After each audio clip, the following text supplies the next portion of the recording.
ਪਾਠੀ ਕਹਿ ਦਿੰਦੇ ਆ ਜੀ ਨਾਰੀਅਲ ਲੈ ਆਓ, ਪਾਠੀ ਕਹਿ ਦਿੰਦੇ ਆ ਜੀ ਪਾਣੀ ਇੱਥੇ ਘੜਾ ਰੱਖ ਦਿਓ, ਵਿੱਚ ਉਹਦੇ ਜੌਂ ਸਿੱਟ ਦਿਓ। ਦੇਖੋ ਇਹ ਸਾਰੀਆਂ ਰਿਚੁਅਲਸ ਹੈਗੀਆਂ, ਇਹਨਾਂ ਦਾ ਕੋਈ ਸਰੋਕਾਰ ਨਹੀਂ ਸਿੱਖੀਜ਼ਮ ਦੇ ਨਾਲ। ਲੋਕਾਂ ਨੂੰ ਭੁਲੇਖੇ ਪਾਉਣ ਲਈ ਗ੍ਰੰਥੀਆਂ ਨੇ, ਪੁਜਾਰੀਆਂ ਨੇ ਇਸ ਕਿਸਮ ਦੇ ਜਿਹੜੇ ਵੈਸਟਡ ਇੰਟਰਸਟ ਆ ਉਹਨਾਂ ਨੇ ਇੰਟਰੋਡਿਊਸ ਕਰਤੀ ਹੈ। ਇਹ ਕੋਈ ਰਹਿਤ ਮਰਿਆਦਾ ਦਾ ਪਾਠ ਨਹੀਂ। ਇਸੇ ਚੀਜ਼ ਦੀ ਬਗਾਵਤ ਕੀਤੀ ਸੀ ਗੁਰੂ ਨਾਨਕ ਮਹਾਰਾਜ ਤੇ ਦੂਜੇ ਸਿੱਖ ਗੁਰੂ ਸਾਹਿਬਾਨ ਨੇ। ਜਦੋਂ ਗੁਰਦੁਆਰਾ ਸਾਹਿਬ ਤੋਂ ਮਹਾਰਾਜ ਦੀ ਹਜ਼ੂਰੀ ਲੈ ਕੇ ਆਉਂਦੇ ਆ, ਉਸ ਵੇਲੇ ਇਹ ਗੱਲ ਹੀ ਪਾਠੀਆਂ ਵੱਲੋਂ ਜਾਂ ਸਿਆਣਿਆਂ ਵੱਲੋਂ ਕਹੀ ਜਾਂਦੀ ਆ ਵੀ ਘੱਟੋ ਘੱਟ 5 ਸਿੰਘ ਹੋਣੇ ਚਾਹੀਦੇ। ਉਹ ਤਾਂ ਇੱਕ ਤਰ੍ਹਾਂ ਦੀ ਰਿਸਪੈਕਟ ਹੈਗੀ ਆ। ਜੇ ਤੁਸੀਂ ਕਰਨਾ ਚਾਹੁੰਦੇ ਹੋ ਕਰੋ, ਨਹੀਂ ਤਾਂ ਨਾ ਵੀ ਕਰੋਗੇ ਤਾਂ ਵੀ ਕੋਈ ਗੁਰੂ ਤੁਹਾਡੇ ਨਾਲ ਨਾਰਾਜ਼ ਨਹੀਂ ਹੋਏਗਾ। ਗੁਰੂ ਤਾਂ ਮਤਲਬ ਗਰੀਬਾਂ ਦੇ ਨਾਲ ਆ। ਸਿੱਖੀਜ਼ਮ ਇੱਕ ਪਿਓਰ ਇਸ ਕਿਸਮ ਦਾ ਰਿਲੀਜਨ ਆ ਜਿਸ ਦੇ ਵਿੱਚ ਤੁਸੀਂ ਜਿੰਨਾ ਅਤਿਆਚਾਰ ਸਮਾਜ ਦੇ ਵਿੱਚ ਹੋ ਰਿਹਾ, ਜਿੰਨੀ ਇਹ ਪ੍ਰੀਸਟਲੀ ਕਲਾਸ ਆ ਉਸ ਨੂੰ ਰਿਜੈਕਟ ਕੀਤਾ ਮਹਾਰਾਜ ਨੇ। ਹਿੰਦੂਇਜ਼ਮ ਕੀ ਹੈ? ਇਸ ਰਿਚੁਅਲਿਸਟਿਕ ਰਿਲੀਜਨ ਵੀ ਮੂਰਤੀਆਂ ਨੂੰ ਭੋਜਨ ਛਕਾਤਾ, ਵਸਤਰ ਪਹਿਨਾ ਦਿੱਤੇ, ਇਸ਼ਨਾਨ ਕਰਾਤਾ, ਦੁੱਧ ਨਾਲ ਧੋਤਾ। ਉਹ ਇਹੋ ਜਿਹੀ ਚੀਜ਼ ਕੋਈ ਹੈ ਨਹੀਂ ਸਿੱਖੀ ਦੇ ਵਿੱਚ। ਸਿੱਖੀ ਦੇ ਵਿੱਚ ਇਹਨਾਂ ਸਾਰੀਆਂ ਚੀਜ਼ਾਂ ਦਾ ਵਿਰੋਧ ਆ। ਸਿੱਖੀ ਪਿਓਰਲੀ ਇੱਕ ਐਸਾ ਧਰਮ ਹੈ ਵੀ ਜਿਹਦੇ 'ਚ ਰਾਜ ਦਾ ਵੀ ਸੰਕਲਪ ਹੈ, ਜਿਹਦੇ ਵਿੱਚ ਗਰੀਬਾਂ ਨੂੰ ਮਤਲਬ ਗਰੀਬਾਂ ਦੇ ਨਾਲ ਨਿਉਟਿਆਂ ਦੀ ਆਸਰੇ ਦਾ ਆਸਰਾ ਅਸੀਂ ਕਰਦੇ ਨੇ ਅਰਦਾਸ ਵੀ ਅਸੀਂ ਗਰੀਬਾਂ ਜਿਹੜੇ ਨਿਉਟੇ ਲੋਕ ਆ ਉਹਨਾਂ ਦਾ ਆਸਰਾ ਬਣਨਾ। ਡਾਕਟਰ ਸਾਹਿਬ, ਇੱਕ ਜਦੋਂ ਆਪਾਂ ਜਾਂਦੇ ਆ ਮਹਾਰਾਜ ਦੀ ਹਜ਼ੂਰੀ ਲੈਣ ਤਾਂ ਜਿੱਦਾਂ ਸੰਖ ਆ, ਘੜਿਆਲ ਆ, ਇਹਦੀ ਕੀ ਮਹੱਤਤਾ? ਉਹ ਇਹ ਕੁਛ ਨਹੀਂ ਹੈ, ਇਹਦੀ ਕੋਈ ਮਹੱਤਤਾ ਨਹੀਂ। ਰੱਬ ਦਾ ਭਾਣਾ ਮੰਨਣਾ ਸੀ, ਸੁੱਖ ਲਈ ਵੀ ਮੰਨਣਾ, ਦੁੱਖ ਲਈ ਵੀ ਮੰਨਣਾ। ਜੇ ਸੁੱਖ ਰੱਬ ਨੇ ਦਿੱਤਾ, ਦੁੱਖ ਵੀ ਰੱਬ ਨੇ ਦਿੱਤਾ। ਇਹ ਮਹਾਰਾਜ ਦਾ ਸੰਕਲਪ ਆ ਸਿੰਪਲ। ਸਾਰੀ ਚੀਜ਼ ਇਹ ਜਿਹੜੀ ਇੰਟਰੋਡਿਊਸ ਕੀਤੀ ਡੇਰੇਦਾਰਾਂ ਨੇ ਕੀਤੀ ਆ। ਕਹਿੰਦੇ ਰੁਮਾਲਾ ਬਹੁਤ ਵਧੀਆ ਹੋਵੇ, ਮਹਿੰਗਾ ਹੋਵੇ। ਇਹ ਰੁਮਾਲਾ ਜਦੋਂ ਤੁਸੀਂ ਪਾਠ ਰਖਾਉਂਦੇ ਆ ਘਰ ਦੇ ਵਿੱਚ, ਇਹ ਨਵਾਂ ਲਿਆਉਣਾ ਜ਼ਰੂਰੀ ਹੁੰਦਾ ਜੀ? ਕੋਈ ਜ਼ਰੂਰੀ ਨਹੀਂ ਹੈ ਵੀ ਰੁਮਾਲਿਆਂ ਦੇ ਚੱਕਰਾਂ 'ਚ ਮਤ ਪਾਓ। ਲੋਕਾਂ ਨੂੰ ਵਿਚਾਰਿਆਂ ਨੂੰ ਇਸ ਤਰੀਕੇ ਨਾਲ ਭਰਮਾਇਆ ਜਾਂਦਾ ਵੀ ਤੁਹਾਡੇ ਦੁੱਖ ਦੂਰ ਹੋ ਜਾਣਗੇ, ਤੁਹਾਨੂੰ ਸੁੱਖ ਮਿਲੇਗਾ, ਤੁਹਾਡੇ ਜਿੰਨੀਆਂ ਵੀ ਤੁਹਾਡੇ ਤੇ ਸੰਕਟ ਆ ਦੂਰ ਹੋ। ਇਸ ਕਿਸਮ ਦੀ ਕੋਈ ਚੀਜ਼ ਹੈ ਨਹੀਂ ਸਿੱਖੀ ਦੀ। ਤੇ ਗ੍ਰੰਥੀ ਸਾਹਿਬਾਨ ਪਹਿਲਾਂ ਜਿਹੜੀ ਗੁਰੂ ਮਹਾਰਾਜ ਦੀ ਦੇਗ ਹੁੰਦੀ ਆ, ਦੇਗ ਦੇ ਵਿੱਚੋਂ ਉਹਨੂੰ ਜਿਹਨੂੰ ਕਹਿੰਦੇ ਭੋਗ ਲਾ ਕੇ ਤੇ ਇੱਕ ਕੌਲੀ 'ਚ ਪਾ ਕੇ ਗੁਰੂ ਗ੍ਰੰਥ ਸਾਹਿਬ ਦੀ ਹਜ਼ੂਰੀ ਦੇ ਥੱਲੇ ਇੱਕ ਕੌਲੀ ਰੱਖਦੇ ਆ। ਕੀ ਇਹਦਾ ਵੀ ਕੋਈ ਮਹੱਤਵ ਹੈ? ਇਹ ਤਾਂ ਇੱਕ ਸਤਿਕਾਰਿਕ ਮਤਲਬ ਸਿੰਬੋਲਿਕ ਗੱਲ ਹੈ, ਇਹਦੀ ਕੋਈ ਮਤਲਬ ਨਹੀਂ ਹੈ। ਜਿੱਥੇ ਵੀ ਮਹਾਰਾਜ ਦੀ ਹਜ਼ੂਰੀ ਪਈ ਹੁੰਦੀ ਆ ਉੱਥੇ ਏਸੀ ਲਾਉਣਾ ਜਾਂ ਇੱਦਾਂ ਨਹੀਂ, ਇਹ ਚੀਜ਼ਾਂ ਕਿਵੇਂ ਦੇਖਦੇ? ਇਹ ਤਾਂ ਚੀਜ਼ਾਂ ਦੀ ਮੈਂ ਤਾਂ ਸਮਝਦਾ ਕੋਈ ਇੰਪੋਰਟੈਂਸ ਨਹੀਂ ਹੈ ਕਿ ਤੁਸੀਂ ਜੂਝਣਾ ਹੈ, ਨਿਉਟਿਆਂ ਦੀ ਓਟ ਬਣਨਾ, ਨਿਆਸਰਿਆਂ ਦਾ ਆਸਰਾ ਬਣਨਾ। ਸਮਝੇ ਕਿ ਨਹੀਂ? ਉਸ ਭੁੱਖਿਆਂ ਨੰਗਿਆਂ ਨੂੰ ਤੁਸੀਂ ਭੋਜਨ ਛਕਾਉਣਾ, ਬੰਦਿਆਂ ਨੂੰ ਭੋਜਨ ਛਕਾਉਣਾ, ਨਾ ਕਿ ਮੂਰਤੀਆਂ ਨੂੰ ਭੋਜਨ ਛਕਾਉਣਾ। ਪਾਣੀ ਤੁਸੀਂ ਆਪਣੇ ਖੇਤਾਂ ਨੂੰ ਦੇਣਾ ਜਾਂ ਪਿਆਸਿਆਂ ਨੂੰ ਦੇਣਾ, ਨਾ ਕਿ ਤੁਸੀਂ ਸੂਰਜ ਨੂੰ ਪਾਣੀ ਦੇਈ ਜਾਣਾ। ਤਾਂ ਇਹ ਸਾਰੀ ਚੀਜ਼ ਦੇ ਖਿਲਾਫ ਬਗਾਵਤ ਹੈ ਗੁਰੂ ਦੀ। ਪਰ ਉਹ ਬਗਾਵਤ ਉਹੀ ਕਰੇਗਾ ਜਿਹੜਾ ਬੰਦਾ ਸਮਝਦਾਰ, ਸਿਆਣਾ, ਸੂਝਵਾਨ ਹੋਏਗਾ ਔਰ ਦਲੇਰ ਹੋਏਗਾ। ਪਹਿਲੀ ਗੱਲ ਤਾਂ ਕਿਰਤ ਕਰੋ, ਨਾਮ 'ਚੋਂ ਵੰਡ ਛਕੋ। ਮਤਲਬ ਕਿਰਤ ਕਰਨਾ ਬਹੁਤ ਬੜੀ ਮਹਾਤਮ ਹੈ। ਕਈ ਡੇਰੇਦਾਰ ਕਿੰਨੇ ਮੋਟੇ, ਕਿੰਨੇ ਮਾਸ ਚੜਿਆ ਹੋਇਆ, ਉਹਨਾਂ ਤੋਂ ਪ੍ਰਸ਼ਾਦ ਖਾਈ ਜਾਂਦੇ ਆ ਸਾਰਾ ਦਿਨ। ਸਮਝੇ ਕਿ ਨਹੀਂ? ਉਹ ਕਿੰਨਾ ਅਨਹੈਲਦੀ ਹੈ। ਤੁਸੀਂ ਅਨਾਜ ਪੈਦਾ ਕਰਦੇ ਹੋ, ਲੋਕਾਂ ਦਾ ਢਿੱਡ, ਭੁੱਖਿਆਂ ਦਾ ਢਿੱਡ ਭਰਦੇ ਹੋ ਤੁਸੀਂ। ਤੋ ਇਸ ਕਰਕੇ ਮਹਾਰਾਜ ਨੇ ਬਹੁਤ ਅੱਛੇ ਸੰਕਲਪ ਦਿੱਤੇ ਆ। ਨੌਕਰੀ ਵੀ ਕੀਤੀ ਮਹਾਰਾਜ ਨੇ, ਵਪਾਰ ਵੀ ਕੀਤਾ, ਵਪਾਰ ਵੀ ਜਿਹੜਾ ਸੱਚਾ ਸੌਦਾ ਕੀਤਾ।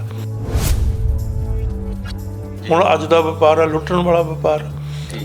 ਅੱਜ ਦੀ ਮਤਲਬ ਖੇਤੀ ਦੇ ਵਿੱਚ ਕਿਸ ਤਰੀਕੇ ਦੇ ਨਾਲ ਅਸੀਂ ਬਰਬਾਦ ਕਰ ਰਹੇ ਹਾਂ, ਆਪਣੀ ਜ਼ਮੀਨ ਨੂੰ ਬਰਬਾਦ ਕਰ ਰਹੇ ਹਾਂ, ਫਰਟੀਲਾਈਜ਼ਰ, ਇਨਸੈਕਟੀਸਾਈਡ, ਪੈਸਟੀਸਾਈਡਸ ਪਾ ਕੇ। ਤਾਂ ਪਾਣੀ ਦੀ ਕਿਸ ਤਰ੍ਹਾਂ ਐਕਸਪਲੋਇਟ ਕਰ ਰਹੇ, ਪਾਣੀ ਨੂੰ ਕਿੰਨੀ ਪਵਿੱਤਰਤਾ ਦਿੱਤੀ ਹੈ ਮਹਾਰਾਜ ਨੇ। ਜੀਵਨ ਦਾ ਸਰੋਤ ਆ ਪਾਣੀ। ਸੰਗਤ ਤੇ ਪੰਗਤ ਦਾ ਮਹਾਰਾਜ ਨੇ ਸੰਕਲਪ ਦਿੱਤਾ ਸੰਗਤ ਦੇ ਵਿੱਚ ਤੁਸੀਂ ਬੈਠਣਾ, ਇੱਕ ਦੂਜੇ ਦਾ ਪ੍ਰਭਾਵ ਲੈਣਾ, ਇੱਕ ਦੂਜੇ ਨੂੰ ਪ੍ਰਭਾਵ ਦੇਣਾ, ਚੰਗੇ ਗੁਣਾਂ ਦਾ ਪ੍ਰਭਾਵ ਦੇਣਾ, ਚੰਗੇ ਜੀਵਨ ਦਾ ਪ੍ਰਭਾਵ ਦੇਣਾ।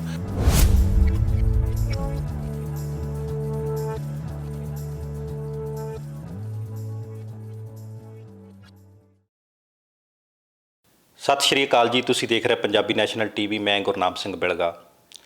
ਸਿੱਖ ਇਤਿਹਾਸ ਵਿੱਚ, ਸਿੱਖ ਮਰਿਆਦਾ ਦੇ ਵਿੱਚ ਕਈ ਤਰ੍ਹਾਂ ਦੀਆਂ ਦੁਵਿਧਾਵਾਂ ਪਾਈਆਂ ਜਾਂਦੀਆਂ ਨੇ। ਜਦੋਂ ਅਸੀਂ ਘਰਾਂ ਦੇ ਵਿੱਚ ਸ਼੍ਰੀ ਗੁਰੂ ਗ੍ਰੰਥ ਸਾਹਿਬ ਦੀ ਹਜ਼ੂਰੀ ਲੈ ਕੇ ਆਉਂਦੇ ਹਾਂ, ਸ਼੍ਰੀ ਅਖੰਡ ਪਾਠ ਸਾਹਿਬ ਦਾ ਪਾਠ ਕਰਾਉਂਦੇ ਹਾਂ, ਸੁਖਮਨੀ ਸਾਹਿਬ ਦਾ ਪਾਠ ਕਰਾਉਂਦੇ ਹਾਂ, ਅਤੇ ਬਹੁਤਾਤ ਅੱਜ ਦੀ ਨੌਜਵਾਨ ਪੀੜ੍ਹੀ ਉਹ ਸਵਾਲ ਪੁੱਛਦੀ ਆ, ਜਿਵੇਂ ਜਿਵੇਂ ਉਹਨਾਂ ਨੂੰ ਭਾਈ ਪਾਠੀ ਕਹਿ ਦਿੰਦੇ ਨੇ ਕਿ ਆਹ ਚੀਜ਼ਾਂ ਲੈ ਕੇ ਆਓ, ਅਸੀਂ ਲੈ ਕੇ ਆ ਜਾਂਦੇ ਹਾਂ। ਕੀ ਵਾਕਿਆ ਹੀ ਇਹਨਾਂ ਚੀਜ਼ਾਂ ਦੀ ਕੋਈ ਮਹੱਤਤਾ ਹੈ? ਕੀ ਇਹਨਾਂ ਚੀਜ਼ਾਂ ਦਾ ਗੁਰੂ ਸਾਹਿਬ ਦੇ ਇਸ ਇਤਿਹਾਸ ਦੇ ਵਿੱਚ ਕੋਈ ਮਤਲਬ ਬਣਦਾ ਵੀ ਹੈ, ਕਿ ਜਾਂ ਜਿਵੇਂ ਸਾਨੂੰ ਸਾਡੇ ਬਜ਼ੁਰਗਾਂ ਨੇ ਦੱਸ ਦਿੱਤਾ, ਉਹਨਾਂ ਨੂੰ ਪਾਠੀਆਂ ਨੇ ਦੱਸਤਾ, ਸਭ ਕੁਛ ਅਸੀਂ ਉਸੇ ਤਰ੍ਹਾਂ ਕਰੇ ਜਾਂਦੇ ਹਾਂ? ਸਾਡੇ ਨਾਲ ਉੱਘੇ ਇਤਿਹਾਸਕਾਰ, ਸਿੱਖ ਲੇਖਕ, ਸਿੱਖ ਚਿੰਤਕ ਡਾਕਟਰ ਗੁਰਦਰਸ਼ਨ ਸਿੰਘ ਢਿੱਲੋਂ ਮੌਜੂਦ ਆ। ਉਹਨਾਂ ਨਾਲ ਸਾਰੀਆਂ ਕਰਦੇ ਗੱਲਾਂ ਬਾਤਾਂ ਕਿ ਕਿਹੜੀਆਂ ਚੀਜ਼ਾਂ ਇਸ ਵਕਤ ਮਰਿਆਦਾ ਵਿੱਚ ਹਨ ਅਤੇ ਕੀ ਇੱਕ ਦਿਖਾਵਾ ਬਣ ਕੇ ਰਹਿ ਗਿਆ। ਡਾਕਟਰ ਸਾਹਿਬ, ਵਾਹਿਗੁਰੂ ਜੀ ਖਾਲਸਾ।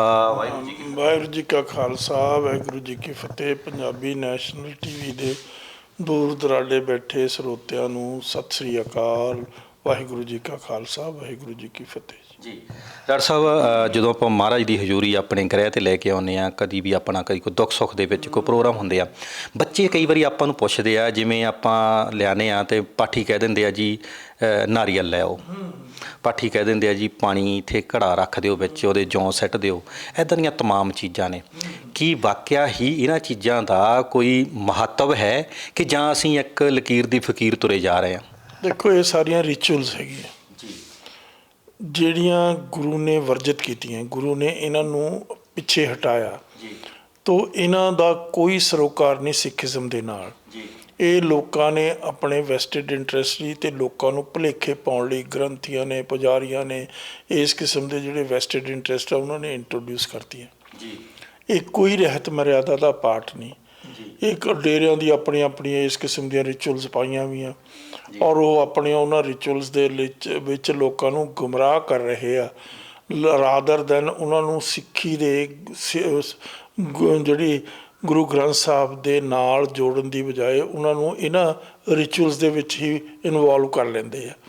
ਇਸੇ ਚੀਜ਼ ਦੀ ਬਗਾਵਤ ਕੀਤੀ ਸੀ ਗੁਰੂ ਨਾਨਕ ਮਹਾਰਾਜ ਅਤੇ ਦੂਜੇ ਸਿੱਖ ਗੁਰੂ ਸਾਹਿਬਾਨ ਨੇ। ਉਹੀ ਚੀਜ਼ਾਂ ਫਿਰ ਦੁਬਾਰਾ ਆ ਗਈਆਂ। ਇਹਨਾਂ ਦਾ ਕੋਈ ਮਹੱਤਵ ਨਹੀਂ ਹੈ, ਕੋਈ ਸਰੋਕਾਰ ਨਹੀਂ ਸਿੱਖੀ ਦੇ ਨਾਲ। ਇਹ ਸਾਰੀਆਂ ਰਿਚੁਅਲਸ ਆ, ਇਹਨਾਂ ਨੂੰ ਕਿਸੇ ਵੀ ਤਰੀਕੇ ਦੇ ਨਾਲ ਸਿੱਖੀਜ਼ਮ 'ਚੋਂ ਬਾਹਰ ਕੱਢ ਦੇਣਾ ਚਾਹੀਦਾ ਜੇ ਹੈ। ਇਹਨਾਂ ਦਾ ਕੋਈ ਵੀ ਸਥਾਨ ਨਹੀਂ ਸਿੱਖੀ ਦੇ ਵਿੱਚ। ਇੱਕ ਡਾਕਟਰ ਸਾਹਿਬ, ਜਦੋਂ ਜਾਂਦੇ ਹਾਂ ਆਪਾਂ, ਜਦੋਂ ਗੁਰਦੁਆਰਾ ਸਾਹਿਬ ਤੋਂ ਮਹਾਰਾਜ ਦੀ ਹਜ਼ੂਰੀ ਲੈ ਕੇ ਆਉਂਦੇ ਹਾਂ, ਉਸ ਵੇਲੇ ਇਹ ਗੱਲ ਹੀ ਪਾਠੀਆਂ ਵੱਲੋਂ ਜਾਂ ਸਿਆਣਿਆਂ ਵੱਲੋਂ ਕਹੀ ਜਾਂਦੀ ਆ ਵੀ ਘੱਟੋ ਘੱਟ 5 ਸਿੰਘ ਹੋਣੇ ਚਾਹੀਦੇ। ਇਹਦਾ ਕੋਈ ਤਕਨੀਕੀ ਤੌਰ 'ਤੇ ਮਤਲਬ ਹੈ, ਜਾਂ ਇਹ ਵੀ ਇਸ ਤਰ੍ਹਾਂ ਹੀ? ਉਹ ਤਾਂ ਇੱਕ ਤਰ੍ਹਾਂ ਦੀ ਰਿਸਪੈਕਟ ਹੈਗੀ ਆ ਕਿ ਤੁਸੀਂ ਆਪਣੇ ਦਿਲ ਦੇ ਵਿੱਚ ਸ਼ਰਧਾ ਰੱਖ ਕੇ ਗੁਰੂ ਨੂੰ ਉਹ ਸਥਾਨ ਦੇ ਰਹੇ ਹੋ ਜੋ ਰਾਜਾ ਮਹਾਰਾਜਾ ਐਂਪਰਰਸ ਨੂੰ ਦਿੱਤਾ ਜਾਂਦਾ ਸੀ। ਵੀ ਉਸੇ ਸ਼ਾਨੋ ਸ਼ੌਕਤ ਦੇ ਨਾਲ ਜਿਸ ਤਰ੍ਹਾਂ ਰਾਜਾ ਮਹਾਰਾਜਿਆਂ ਦੀਆਂ ਸਵਾਰੀਆਂ ਜਾਂਦੀਆਂ ਸੀ, ਉਸੇ ਤਰੀਕੇ ਨਾਲ ਗੁਰੂ ਦੀ ਸਵਾਰੀ ਵੀ। ਗੁਰੂ ਵੀ ਸ਼ਹਿਨਸ਼ਾਹ ਹੈ, ਗੁਰੂ ਨੂੰ ਅਸੀਂ ਸੱਚਾ ਪਾਤਸ਼ਾਹ ਕਹਿੰਦੇ ਹਾਂ, ਸਮਝੇ ਕਿ ਨਹੀਂ? ਉਸ ਕੰਟੈਕਸਟ ਦੇ ਵਿੱਚ ਇਸ ਕਿਸਮ ਦੀ ਗੱਲ ਇੰਟਰੋਡਿਊਸ ਹੋਈ ਵੀ ਆ। ਅਤੇ ਜੇ ਤੁਸੀਂ ਕਰਨਾ ਚਾਹੁੰਦੇ ਹੋ ਕਰੋ, ਨਹੀਂ ਤਾਂ ਨਾ ਵੀ ਕਰੋਗੇ ਤਾਂ ਵੀ ਕੋਈ ਗੁਰੂ ਤੁਹਾਡੇ ਨਾਲ ਨਾਰਾਜ਼ ਨਹੀਂ ਹੋਏਗਾ। ਗੁਰੂ ਤਾਂ ਮਤਲਬ ਗਰੀਬਾਂ ਦੇ ਨਾਲ, ਅਤ ਨੀਚਾਂ ਦੇ ਨਾਲ, ਉਹਨਾਂ ਨੂੰ ਅਪਲਿਫਟਮੈਂਟ ਦੀ ਗੱਲ ਹੈਗੀ ਹੈ ਸਿੱਖੀ ਦੇ ਵਿੱਚ, ਗੁਰੂ ਦੇ ਸੰਕਲਪ ਦੇ ਵਿੱਚ। ਤਾਂ ਇਸ ਕਿਸਮ ਦੀਆਂ ਜਿਹੜੀਆਂ ਗੱਲਾਂ ਹੈਗੀਆਂ ਉਹਨਾਂ ਦੀ ਕੋਈ ਰੈਲੇਵੈਂਸ ਨਹੀਂ ਸਿੱਖੀਜ਼ਮ ਦੇ ਵਿੱਚ। ਸਿੱਖੀਜ਼ਮ ਇੱਕ ਪਿਓਰ ਇਸ ਕਿਸਮ ਦਾ ਰਿਲੀਜਨ ਆ ਜਿਸ ਦੇ ਵਿੱਚ ਤੁਸੀਂ ਜਿੰਨਾ ਅਤਿਆਚਾਰ ਸਮਾਜ ਦੇ ਵਿੱਚ ਹੋ ਰਿਹਾ, ਜਿੰਨੀ ਇਹ ਪ੍ਰੀਸਟਲੀ ਕਲਾਸ ਆ ਉਸ ਨੂੰ ਰਿਜੈਕਟ ਕੀਤਾ ਮਹਾਰਾਜ ਨੇ। ਉਹ ਇਸੇ ਕਰਕੇ ਸਿੱਖਾਂ ਦੇ ਵਿੱਚ ਤਾਂ ਕੋਈ ਇਸ ਕਿਸਮ ਦੀ ਕਲਾਸ ਹੀ ਨਹੀਂ ਹੈ।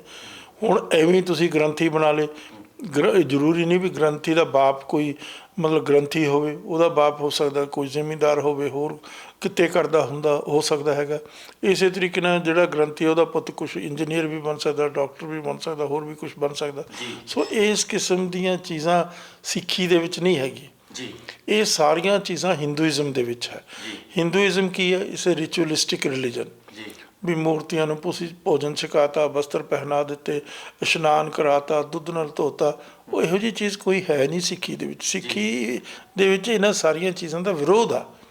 ਸਿੱਖੀ ਪਿਓਰਲੀ ਇੱਕ ਐਸਾ ਧਰਮ ਹੈ ਜਿਸ ਦੇ ਵਿੱਚ ਪਲੇਬੀਅਨ ਥਾਟ ਨੂੰ ਅੰਗਰੇਜ਼ੀ 'ਚ ਅਸੀਂ ਕਹਿੰਦੇ ਹਾਂ ਵੀ ਜਿਹਦੇ 'ਚ ਰਾਜ ਦਾ ਵੀ ਸੰਕਲਪ ਆ, ਜਿਹਦੇ ਵਿੱਚ ਗਰੀਬਾਂ ਨੂੰ ਮਤਲਬ ਗਰੀਬਾਂ ਦੇ ਨਾਲ ਨਿਓਟਿਆਂ ਦੀ ਨਿਆਸਰਿਆਂ ਦਾ ਆਸਰਾ ਅਸੀਂ ਕਰਦੇ ਨੇ ਅਰਦਾਸ ਵੀ ਅਸੀਂ ਗਰੀਬਾਂ ਜਿਹੜੇ ਨਿਓਟੇ ਲੋਕ ਆ ਉਹਨਾਂ ਦਾ ਆਸਰਾ ਬਣਨਾ, ਉਹਨਾਂ ਦੇ ਸਹਾਈ ਹੋਣਾ, ਉਹਨਾਂ ਦੇ ਲਈ ਸਟਰਗਲ ਕਰਨਾ।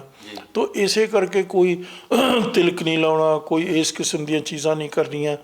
ਤਾਂ ਇਸ ਕਿਸਮ ਦੀ ਕੋਈ ਚੀਜ਼ ਵੀ ਹੈ ਨਹੀਂ। ਰਹਿਤ ਮਰਿਆਦਾ ਸਿੱਖਾਂ ਦੀ ਬਣਾਈ ਹੋਈ ਹੈ। ਤੋ ਗੁਰੂ ਨੇ ਤਾਂ ਆਦਮੀ ਨੂੰ ਪਿਓਰੈਸਟ ਆਫ ਦੀ ਪਿਓਰੈਸਟ ਫਾਰਮ ਦੇ ਵਿੱਚ ਜਿਵੇਂ ਰੱਬ ਨੇ ਪੈਦਾ ਕੀਤਾ, ਉਸ ਦੇ ਵਿੱਚ ਟੋਟਲ ਪਿਓਰਿਟੀ ਆ। ਉਸ ਦੇ ਵਿੱਚ ਕੋਈ ਕਿਸੇ ਕਿਸਮ ਦਾ ਇਹ ਨਹੀਂ ਵੀ ਇੱਥੇ ਰਿਚੁਅਲ ਆ, ਇੱਥੇ ਆਹ ਇੱਥੇ ਵਾਹ।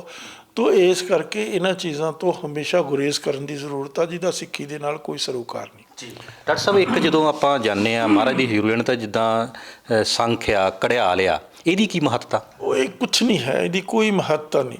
ਐਵੇਂ ਖਾਮਖਾ ਡੇਰੇਦਾਰਾਂ ਨੇ ਇਹ ਚੀਜ਼ ਇੰਡਕਟ ਕੀਤੀ ਵੀ ਹੈ ਸਿੱਖੀ ਦੇ ਵਿੱਚ। ਸਿੱਖੀ ਦੇ ਵਿੱਚ ਪਿਓਰਲੀ ਇੱਕ ਸੰਕਲਪ ਹੈ ਸਰਵਿਸ ਆਫ ਦੀ ਹਿਊਮੈਨਿਟੀ। ਸਮਝੇ ਕਿ ਨਹੀਂ? ਸਮਾਜ ਦੇ ਲਈ ਤੁਸੀਂ ਜੋ ਉਹਦੀਆਂ ਜਿਹੜੀਆਂ ਕਰੂਤੀਆਂ ਉਹਦੇ ਖਿਲਾਫ ਤੁਸੀਂ ਖੜ੍ਹੇ ਹੋਣਾ, ਆਵਾਜ਼ ਬੁਲੰਦ ਕਰਨੀ, ਗਰੀਬਾਂ ਜਿਹੜੇ ਅੱਤ ਗਰੀਬ ਆ ਉਹਨਾਂ ਦਾ ਸਹਾਰਾ ਬਣਨਾ। ਇਹ ਸਿੱਖੀ ਆ। ਹੋਰ ਹੈ ਕਿ ਸਿੱਖੀ ਦੇ ਵਿੱਚ ਕੋਈ ਇਸ ਕਿਸਮ ਦੀ ਚੀਜ਼ ਨਹੀਂ ਹੈ ਵੀ ਤੁਸੀਂ ਆਹ ਜੀ ਹੁਣ ਤੁਸੀਂ ਜਾਓਗੇ ਤੁਹਾਨੂੰ ਸਵਰਗ ਮਿਲ ਜਾਏਗਾ, ਤੁਹਾਨੂੰ ਨਰਕ ਮਿਲ ਜਾਏ, ਇਹੋ ਜਿਹੀ ਕੋਈ ਚੀਜ਼ ਨਹੀਂ। ਔਰ ਸਿੱਖੀ ਦੇ ਵਿੱਚ ਇਸ ਕਿਸਮ ਦੀ ਕੋਈ ਚੀਜ਼ ਨਹੀਂ ਵੀ ਤੁਸੀਂ ਮੰਨਤਾ ਮੰਨੋ ਤਾਂ ਤੁਹਾਡੇ ਆ ਫਲਾਣੇ ਦੁੱਖ ਦੂਰ ਹੋ ਜਾਣ। ਦੁੱਖ ਸੁੱਖ ਜ਼ਿੰਦਗੀ ਦਾ ਪਾਰਟ ਮੰਨਿਆ ਮਹਾਰਾਜ ਨੇ। ਸਮਝੇ ਕਿ ਨਹੀਂ? ਤਾਂ ਰੱਬ ਦਾ ਭਾਣਾ ਮੰਨਣਾ ਸੀ। ਸੁੱਖ ਲਈ ਵੀ ਮੰਨਣਾ, ਦੁੱਖ ਲਈ ਵੀ ਮੰਨਣਾ। ਜੇ ਸੁੱਖ ਰੱਬ ਨੇ ਦਿੱਤਾ, ਦੁੱਖ ਵੀ ਰੱਬ ਨੇ ਦਿੱਤਾ। ਇਹ ਮਹਾਰਾਜ ਦਾ ਸੰਕਲਪ ਆ। ਬਹੁਤ ਹੀ ਉੱਚਾ ਸੁੱਚਾ ਸਵਸਥ ਮਤਲਬ ਸੰਕਲਪ ਆ ਗੁਰੂ ਨਾਨਕ ਮਹਾਰਾਜ ਦਾ। ਔਰ ਉਸ ਦੇ ਵਿੱਚ ਜਿਹੜਾ ਅੱਤ ਗਰੀਬ ਆ ਉਹਨੂੰ ਉੱਤੇ ਬਰਾਬਰ ਲਿਆ ਕੇ ਫਿਰ ਉਸਨੂੰ ਰਾਜ ਦਾ ਸੰਕਲਪ ਦੇਣਾ ਹੈਗਾ ਵੀ ਤੂੰ ਇਸ 'ਤੇ ਰਾਜਾ ਹੈ, ਰਾਜਾ ਤੇ ਤੋਂ ਕੋਈ ਸੁਪੀਰੀਅਰ ਨਹੀਂ ਹੈਗਾ। ਸਮਝੇ ਕਿ ਨਹੀਂ? ਤੋ ਇਸ ਕਰਕੇ ਸਾਰੀ ਚੀਜ਼ ਇਹ ਜਿਹੜੀ ਇੰਟਰੋਡਿਊਸ ਕੀਤੀ ਡੇਰੇਦਾਰਾਂ ਨੇ ਕੀਤੀ ਹੈ। ਔਰ ਇਸੇ ਪਖੰਡੀ ਜਿਹੜੇ ਕੋਈ ਗ੍ਰੰਥੀ ਆ ਜਾਂ ਜੋ ਇਸ ਕਿਸਮ ਦੇ ਲੋਕ ਆ ਉਹਨਾਂ ਨੇ ਆਪਣਾ ਪਖੰਡਵਾਦ ਇਸ ਦੇ ਵਿੱਚ ਪਾਇਆ ਹੋਇਆ। ਹੋਰ ਹੈ ਕੁਛ ਵੀ ਨਹੀਂ ਇਹਦੇ ਵਿੱਚ। ਡਾਕਟਰ ਸਾਹਿਬ, ਇੱਕ ਚੀਜ਼ ਹੋਰ ਦੱਸਿਓ ਜਿਹੜੀ ਅੱਜ ਦੀ ਜਨਰੇਸ਼ਨ ਨੂੰ, ਜਦੋਂ ਆਪਾਂ ਅਖੰਡ ਪਾਠ ਸਾਹਿਬ ਦੀ ਆਪਾਂ ਰੱਖਦੇ ਹਾਂ ਅਤੇ ਉਸ ਤੋਂ ਬਾਅਦ ਜਿਹੜਾ ਰੁਮਾਲਾ ਜਿਹਨਾਂ ਨਾ ਢਾਕਣ ਕੋਪਾ ਤੇਰੀ ਵਾਲਾ ਆਪਾਂ ਕਹਿੰਦੇ ਹਾਂ, ਅਤੇ ਉਹ ਰੁਮਾਲਾ ਜਦੋਂ ਕਿਸੇ ਦੇ ਘਰ ਵੀ ਆਪਾਂ ਰਖਾਉਂਦੇ ਤਾਂ ਤਕਰੀਬਨ ਅਗਲਾ ਕਹਿੰਦਾ ਇਹ ਰੁਮਾਲਾ ਬਹੁਤ ਵਧੀਆ ਹੋਵੇ, ਮਹਿੰਗਾ ਹੋਵੇ। ਇਹ ਰੁਮਾਲਾ ਜਦੋਂ ਤੁਸੀਂ ਪਾਠ ਰਖਾਉਂਦੇ ਆ ਘਰ ਦੇ ਵਿੱਚ, ਇਹ ਨਵਾਂ ਲਿਆਉਣਾ ਜ਼ਰੂਰੀ ਹੁੰਦਾ ਜੀ? ਕੋਈ ਜ਼ਰੂਰੀ ਨਹੀਂ, ਕੋਈ ਜ਼ਰੂਰੀ ਨਹੀਂ। ਹੁਣੇ ਮੈਂ ਤਾਂ ਪਿੱਛੇ ਜਿਹਾ ਕੁਛ ਦਿਨ ਹੋ ਗਏ ਇਸ ਤਰ੍ਹਾਂ ਦਾ ਕਿਸੇ ਮਤਲਬ ਪਤਾ ਨਹੀਂ ਸ਼੍ਰੋਮਣੀ ਕਮੇਟੀ ਦੇ ਕਿਸੇ ਮੈਂਬਰ ਨੇ ਕਿਹਾ ਵੀ ਰੁਮਾਲਿਆਂ ਦੇ ਚੱਕਰਾਂ 'ਚ ਮਤ ਪਾਓ। ਔਰ ਰੁਮਾਲੇ ਕਿਸੇ ਯੂਜ਼ 'ਚ ਵੀ ਨਹੀਂ ਆਉਂਦੇ। ਸਮਝੇ ਕਿ ਨਹੀਂ? ਅਸੀਂ ਗੁਰੂ ਨੂੰ, ਗੁਰੂ ਗ੍ਰੰਥ ਸਾਹਿਬ ਲਿਵਿੰਗ ਕਾਰਪੋਰੇਟ ਆ ਸਿੱਖਾਂ ਦਾ ਗੁਰੂ ਆ, ਜਿਉਂਦਾ ਜਾਗਦਾ ਸਾਕਸ਼ਾਤ ਗੁਰੂ ਆ। ਉਹਨੂੰ ਉਸ ਤਰੀਕੇ ਨਾਲ ਸਮਝ ਕੇ ਤੁਸੀਂ ਮਤਲਬ ਉਹਦੇ 'ਤੇ ਰੁਮਾਲੇ ਪਾਈ ਜਾਓ। ਕਿਸੇ ਆਦਮੀ ਨੂੰ ਜਿਹੜਾ ਵਿਚਾਰਾ ਨਹੀਂ ਇੰਨਾ ਅਫੋਰਡ ਕਰ ਸਕਦਾ ਉਹਨੂੰ ਮਜਬੂਰ ਕਰੋ ਵੀ ਤੂੰ ਇੰਨੇ ਪੈਸੇ ਖਰਚ ਕਰਕੇ ਰੁਮਾਲਾ ਲੈ ਕੇ ਆ। ਬਾਅਦ ਦੇ ਵਿੱਚ ਰੁਮਾਲਾ ਗ੍ਰੰਥੀ ਆਪਣੇ ਯੂਜ਼ ਦੇ ਵਿੱਚ ਲੈ ਲੈਂਦਾ। ਸਮਝੇ? ਇਹ ਸਾਰੀਆਂ ਚੀਜ਼ਾਂ ਵਰਜਿਤ ਆ ਸਿੱਖੀ ਦੇ ਵਿੱਚ। ਪਰ ਉਹ ਜਦੋਂ ਲੋਕ ਉਹਨਾਂ ਚੀਜ਼ਾਂ ਦੇ ਵਿੱਚ ਪੈ ਜਾਂਦੇ ਆ, ਰਸਮੋ ਰਿਵਾਜ਼ਾਂ 'ਚ ਲੋਕਾਂ ਨੂੰ ਵਿਚਾਰਿਆਂ ਨੂੰ ਇਸ ਤਰੀਕੇ ਨਾਲ ਭਰਮਾਇਆ ਜਾਂਦਾ ਵੀ ਤੁਹਾਡੇ ਦੁੱਖ ਦੂਰ ਹੋ ਜਾਣਗੇ, ਤੁਹਾਨੂੰ ਸੁੱਖ ਮਿਲੇਗਾ, ਤੁਹਾਡੇ ਜਿੰਨੀਆਂ ਵੀ ਤੁਹਾਡੇ 'ਤੇ ਸੰਕਟ ਆ ਉਹ ਦੂਰ ਹੋ। ਇਸ ਕਿਸਮ ਦੀ ਕੋਈ ਚੀਜ਼ ਹੈ ਨਹੀਂ ਸਿੱਖੀ ਦੇ ਵਿੱਚ। ਨਾ ਗੁਰਦੁਆਰੇ ਵੀ ਮਾਨਤਾ ਸਥਲ ਨਹੀਂ ਹੈ ਗੁਰਦੁਆਰੇ। ਗੁਰਦੁਆਰੇ ਸਿਧਾਂਤ ਦੇ ਉੱਤੇ ਖੜ੍ਹੇ ਆ ਗੁਰਦੁਆਰੇ। ਸਮਝੇ ਕਿ ਨਹੀਂ? ਉਹਨਾਂ ਗੁਰਦੁਆਰਿਆਂ ਦੇ ਵਿੱਚ ਹੁਣ ਜੇ ਆਪਾਂ ਦਰਬਾਰ ਸਾਹਿਬ ਦਾ ਸਟਰਕਚਰ ਹੀ ਲਈਏ, ਉਹ ਸਿਧਾਂਤਿਕ ਸਟਰਕਚਰ ਹੈ। ਉਸ ਦੇ 'ਚ ਇੱਕ ਵਿਚਾਰਧਾਰਾ ਸਾਰੇ ਸਟਰਕਚਰ। ਔਰ ਜਿਹੜਾ ਦਰਬਾਰ ਸਾਹਿਬ ਆ ਉਹਦੇ ਜ਼ਰੇ ਜ਼ਰੇ 'ਚ ਸਿੱਖਾਂ ਦੀਆਂ ਸ਼ਹਾਦਤਾਂ ਬੋਲ ਰਹੀਆਂ, ਉਹਦੀ ਹਿਸਟੋਰੀਸਿਟੀ ਆ। ਤੋ ਇਸ ਕਰਕੇ ਮਤਲਬ ਇਸ ਕਿਸਮ ਦੀਆਂ ਚੀਜ਼ਾਂ ਖਾਮ ਖਾ ਬੇਮਤਲਬੀ ਜਿਨ੍ਹਾਂ ਦਾ ਕੋਈ ਮਤਲਬ ਨਹੀਂ, ਜਿਨ੍ਹਾਂ ਦਾ ਕੋਈ ਸੰਕਲਪ ਨਹੀਂ, ਜਿਨ੍ਹਾਂ ਦਾ ਕੋਈ ਇਤਿਹਾਸਿਕ ਪਿਛੋਕੜ ਨਹੀਂ ਹੈ। ਇੱਕ ਡਾਕਟਰ ਸਾਹਿਬ ਹੋਰ ਦੱਸਿਓ ਵੀ ਜਿਵੇਂ ਜਦੋਂ ਪਾਠ ਦਾ ਭੋਗ ਪੈ ਜਾਂਦਾ ਅਤੇ ਗ੍ਰੰਥੀ ਸਾਹਿਬਾਨ ਪਹਿਲਾਂ ਜਿਹੜੀ ਗੁਰੂ ਮਹਾਰਾਜ ਦੀ ਦੇਗ ਹੁੰਦੀ ਆ, ਦੇਗ ਦੇ ਵਿੱਚੋਂ ਉਹਨੂੰ ਜਿਹਨੂੰ ਕਹਿੰਦੇ ਭੋਗ ਲਾ ਕੇ ਅਤੇ ਇੱਕ ਕੌਲੀ 'ਚ ਪਾ ਕੇ ਗੁਰੂ ਗ੍ਰੰਥ ਸਾਹਿਬ ਦੀ ਹਜ਼ੂਰੀ ਦੇ ਥੱਲੇ ਇੱਕ ਕੌਲੀ ਰੱਖਦੇ ਆ। ਕੀ ਇਹਦਾ ਵੀ ਕੋਈ ਮਹੱਤਵ ਹੈ? ਇਹ ਤਾਂ ਇੱਕ ਸਤਿਕਾਰ, ਇੱਕ ਮਤਲਬ ਸਿੰਬੋਲਿਕ ਗੱਲ ਹੈ। ਇਹਦੀ ਕੋਈ ਮਤਲਬ ਨਹੀਂ ਹੈ। ਇਹ ਇੱਕ ਤੁਹਾਡਾ ਮਨ ਦੀ ਮਤਲਬ ਇੱਕ ਹੈ ਵੀ ਤੁਸੀਂ ਗੁਰੂ ਗ੍ਰੰਥ ਸਾਹਿਬ ਜਿਹੜਾ ਸਾਕਸ਼ਾਤ ਜਿਉਂਦਾ ਜਾਗਦਾ ਗੁਰੂ ਆ, ਉਹਨੂੰ ਤੁਸੀਂ ਆਪਣਾ ਭੋਜਨ ਸਿੰਬੋਲਿਕ ਗੱਲ ਹੈ। ਇਹ ਰੱਖੋ ਨਾ ਰੱਖੋ ਇਹਦਾ ਕੋਈ ਮਤਲਬ ਨਹੀਂ ਹੈਗਾ। ਸਿੱਖੀ ਦੇ ਨਾਲ ਇਸ ਦਾ ਕੋਈ ਤਾਲੁਕ ਨਹੀਂ ਹੈਗਾ। ਸਿੱਖੀ ਪਿਓਰ ਇੱਕ ਸਿਧਾਂਤ ਹੈ, ਇੱਕ ਆਈਡੀਓਲੋਜੀ ਹੈ, ਇੱਕ ਵਿਚਾਰਧਾਰਾ ਹੈ। ਉਸ ਵਿਚਾਰਧਾਰਾ ਨੂੰ ਮਤਲਬ ਆਪਾਂ ਸਮਰਪਿਤ ਹੋ ਕੇ ਮਾਨਵਤਾ ਦੇ ਸੁਧਾਰ ਦੇ ਲਈ ਲੜਨਾ, ਮਾਨਵਤਾ ਦੇ ਦੁੱਖ ਤਕਲੀਫਾਂ ਜਿਹੜੀਆਂ ਉਹਨਾਂ ਦੇ ਖਿਲਾਫ ਮਤਲਬ ਬਗਾਵਤ ਕਰਨੀ ਹੈ। ਤੋ ਇਸ ਕਰਕੇ ਇਹਨਾਂ ਚੀਜ਼ਾਂ ਦੇ ਉੱਤੇ ਕੋਈ ਇੰਪੋਰਟੈਂਸ ਦੇਣ ਦੀ ਲੋੜ ਨਹੀਂ। ਤੁਸੀਂ ਸਿੱਖੀ ਨੂੰ ਸਮਝੋ, ਸਿੱਖੀ ਨੂੰ ਵਿਚਾਰੋ, ਸਿੱਖੀ ਨੂੰ ਵਿਚਾਰ ਕੇ ਸਮਝ ਕੇ ਆਪਣੇ ਜੀਵਨ ਦੇ ਵਿੱਚ ਤੁਸੀਂ ਉਸ ਨੂੰ ਲੈ ਕੇ ਆਓ ਔਰ ਆਪਣਾ ਜਿਹੜਾ ਜੀਵਨ ਆ ਉਹਨੂੰ ਸੁਧਾਰੋ। ਜੀ, ਇੱਕ ਡਾਕਟਰ ਸਾਹਿਬ ਹੋਰ ਪਾਈ ਜਾਂਦੀ ਕਿ ਜਿਵੇਂ ਆਪਾਂ ਦੇਖਦੇ ਹਾਂ ਅੱਜ ਕੱਲ੍ਹ ਤਕਰੀਬਨ ਜਿੱਥੇ ਵੀ ਗੁਰਦੁਆਰਾ ਸਾਹਿਬਾਨ ਨੇ, ਜਿੱਥੇ ਸੁਸ਼ੋਭਿਤ ਹੋ ਜਾਂਦੀ ਮਹਾਰਾਜ ਦੀ ਹਜ਼ੂਰੀ, ਜਿਹੜਾ AC ਲਾਉਣ ਦਾ ਕੰਮ ਚੱਲ ਪਿਆ ਬਹੁਤ ਗੁਰਦੁਆਰਿਆਂ ਦੇ ਵਿੱਚ। ਫਿਰ ਕਈ ਵਾਰੀ ਸ਼ਾਰਟ ਸਰਕਟ ਵੀ ਹੁੰਦੇ ਨੇ। ਕੀ ਇਸ ਤਰ੍ਹਾਂ ਦੀ ਮਰਿਆਦਾ ਜਿਹੜੀ ਹੈ ਵੀ ਹੁਣ ਹਰ ਜਿੱਥੇ ਵੀ ਮਹਾਰਾਜ ਦੀ ਹਜ਼ੂਰੀ ਪਈ ਹੁੰਦੀ ਆ ਉੱਥੇ AC ਲਾਉਣਾ ਜਾਂ ਇੱਦਾਂ ਨਹੀਂ, ਇਹ ਚੀਜ਼ਾਂ ਕਿਵੇਂ ਦੇਖਦੇ ਨੇ? ਇਹ ਤਾਂ ਚੀਜ਼ਾਂ ਦੀ ਮੈਂ ਤਾਂ ਸਮਝਦਾ ਕੋਈ ਇੰਪੋਰਟੈਂਸ ਨਹੀਂ ਹੈ। ਹੁਣ ਐਵੇਂ ਮਤਲਬ ਤੁਸੀਂ ਖਾਮਖਾਹ ਜਿਹੜੀ ਉਹਦੀ ਸਪਿਰਿਟ ਹੈ ਗੁਰੂ ਗ੍ਰੰਥ ਸਾਹਿਬ ਦੀ, ਉਸ ਨੂੰ ਅੰਡਰਸਟੈਂਡ ਕਰਕੇ ਆਪਣੇ ਜੀਵਨ 'ਚ ਉਸ ਨੂੰ ਢਾਲ ਕੇ ਆਪਣਾ ਜੀਵਨ ਸਵਾਰੋ ਤੁਸੀਂ। ਤੋ ਜੇ ਉਸੇ ਤਰੀਕੇ ਨਾਲ ਤੁਸੀਂ ਰਿਚੁਅਲਿਜ਼ਮ ਦੇ ਵਿੱਚ ਪੈ ਕੇ ਉਸ ਦੇ ਨਾਲ ਹੀ ਉਲਝੀ ਜਾਣਾ ਤਾਂ ਤੁਸੀਂ ਉਸ ਵਿਚਾਰਧਾਰਾ ਦੇ ਖਿਲਾਫ ਹੋ। ਗੱਲ ਹੈ ਉਸ ਦੀ ਜਿਹੜੀ ਸਪਿਰਿਟ, ਉਹਨੂੰ ਇੰਬਾਈਵ ਕਰੋ ਆਪਣੀ ਲਾਈਫ ਦੇ ਵਿੱਚ, ਉਹਨੂੰ ਜ਼ਿੰਦਗੀ ਦੇ ਵਿੱਚ ਲੈ ਕੇ ਉਸ ਤੋਂ ਬਾਅਦ ਜ਼ਿੰਦਗੀ ਲੈ ਕੇ ਮਤਲਬ ਜਿਹੜੀ ਸਟਰਗਲ ਹੈ ਲਾਈਫ ਦੀ ਉਹਦੇ ਵਿੱਚ ਜੂਝੋ। ਇਸੇ ਕਰਕੇ ਮਹਾਰਾਜ ਨੇ ਸਾਰੀ ਦੁਨੀਆ ਦੇ ਇਤਿਹਾਸ ਦੇ ਵਿੱਚ ਜਿਹੜਾ ਸਪਿਰਿਚੁਅਲ ਸਿੰਬਲ ਕੀ ਆ, ਉਹ ਰੋਜ਼ਰੀ ਮਾਲਾ ਜਿਹਨੂੰ ਕਹਿੰਦੇ ਆ। ਪਰ ਜਦੋਂ 10ਵੇਂ ਪਾਤਸ਼ਾਹ ਨੇ ਖਾਲਸੇ ਦੀ ਸਿਰਜਣਾ ਕੀਤੀ, ਉਹਨਾਂ ਨੇ ਕਿਰਪਾਨ ਪਾਤੀ ਗਲ ਦੇ ਵਿੱਚ, ਮਾਲਾ ਪਾਉਣ ਦੀ ਬਜਾਏ ਕਿਰਪਾਨ ਪਾਤੀ। ਕਿਰਪਾਨ ਇਸੇ ਕਰਕੇ ਪਾਤੀ ਵੀ ਭਾਈ ਤੂੰ ਭਗਵੇਂ ਕੱਪੜੇ ਪਾ ਕੇ ਮੱਠਾਂ ਦੇ ਉੱਤੇ ਬੈਠ ਕੇ ਜੰਗਲਾਂ ਦੇ ਵਿੱਚ ਜਾ ਕੇ ਔਰ ਪਹਾੜਾਂ ਦੀਆਂ ਕੁੰਦਰਾਂ 'ਚ ਬੈਠ ਕੇ ਦੁਨੀਆ ਦੇ ਦੁੱਖ ਦੂਰ ਨਹੀਂ ਕਰ ਸਕਦਾ।